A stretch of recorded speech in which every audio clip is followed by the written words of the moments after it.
स' लोगोफोर नोंथांमोनखौ फिन खेबसेबाव आंनि बे गोदान भिडिअ बयखौबो बरायहरनाय थाबाय।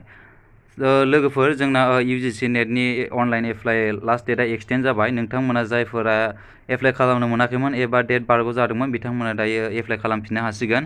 लास्ट डेटखौ जोंहा एक्सटेन्ड खालामना होदों 30 मेसिम। नोंथांमोना 30 मेनि गेजेराव बेखौ एप्लाइ खालामनानै लाबानो जाबाय। स' आं बेयाव नोंथांमोननो अफिसियेल नटिफिकेसनखौ डाउनलड खालामनानै देखायनो। UGC नेट बेयाव आङो अफिसियेल वेबसाइटआव हाबबाय। नोंथांमोना नुदों नै बेनिफ्राय गाहायाव नुदों नै नोंथांमोना आखिथिं नैबेयाव पाब्लिक नटिस होननानै 24 मे 2022 साबजेक्टआ जादों एक्सटेनसन अफ लास्ट डेट होनना बुंदों for submission of online application form for UGC net December 2021 and June 2022 होनना बुंदों। बेनिफ्राय गाहायाव दङ एन्ड फार्दार कारेक्शन फेसिलिटि देयार इन।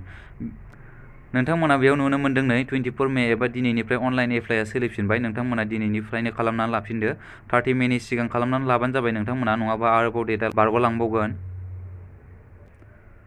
स' बेयाव थुनानै होबानो नोंथांमोना अफिसियेल नटिफिकेसनखौ नुगोन। आं थुनानै होनोसै, बेनिफ्राय डाउनलड खालामबाय।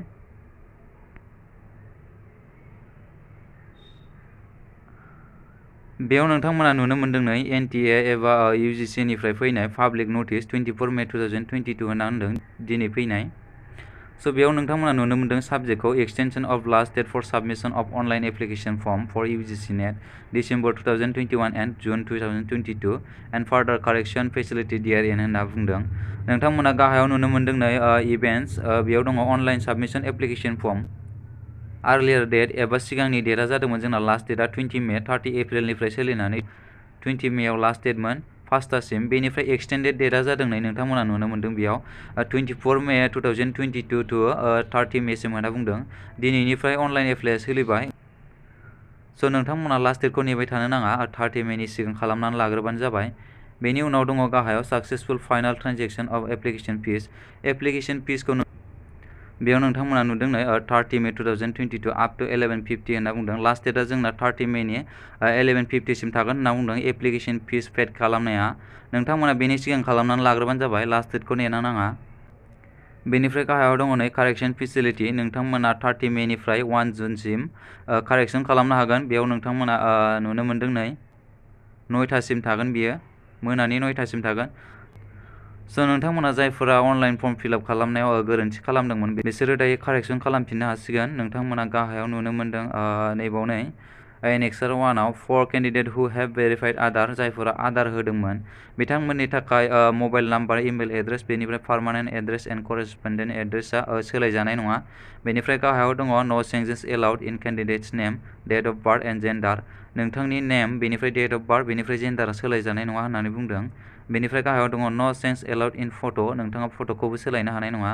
बेनिफ्राय गाहायाव दङ चेन्ज इज एलाउड आइदार इन फादार नेम अर मादार नेम, एनि वान अनलि। नोंथांमोना बेयाव जास्ट जायफोरा आधार कार्ड भेरिफाइड खालामदोंमोन बिसोरो बिफानि नाम एबा बिमानि नामखौल' मोनसेल' सोलायनो हागोन होनना बुंदों। बेनिफ्राय गाहायाव दङ 2 नाम्बाराव four candidate who have not इउज्ड Aadhaar four मडिफिकेशन, जायफोरा आधार कार्ड भेरिफाइड खालामाखैमोन बिसोरनि थाखाय नैबेयाव बुंदों नो चेन्ज एलाउड इन मबाइल नाम्बार, मबाइल नाम्बारखौ सोलायनो हानाय नङा। बेनिफ्राय इमेल एड्रेस सोलायनो हानाय नङा। बेनि उनाव दङ पार्मानेन्ट एड्रेस आरो करेसपन्डेन्ट एड्रेसखौ नोंथांमोना सोलायनो हानाय नङा। बेनि उनाव दङ नो चेन्ज एलाउड इन फट', नोंथांमोना फट'खौबो सोलायनो हानाय नङा बेयावबो। बेनिफ्राय गाहायाव दङ चेन्ज इज एलाउड आइदार इन केन्डिडेट्स नेम अर फादार नेम अर मादार नेम। नोंथांमोना बेयावबो जास्ट नोंनि नाम नङाब्ला बिफानि नाम नङाब्ला मादार नेमखौल' सोलायनो हागोन मोनसेल', बेबायदि होनना बुंदों। स' नोंथांमोना जायफोरा बेफोराव गोरोन्थि खालामदोंमोन बेखौ सोलायनो हागोन 31 मेनिफ्राय 1 जुननि गेजेराव। स' बेनिमोन लोगोफोर, नोंथांमोना जायफोरा एप्लाइ खालामाखैमोन बिसोरो थाब थाब अनलाइन एप्लाइ खालामनानै लाबानो जाबाय। लास्ट डेटखौ नेबाय थानो नाङा।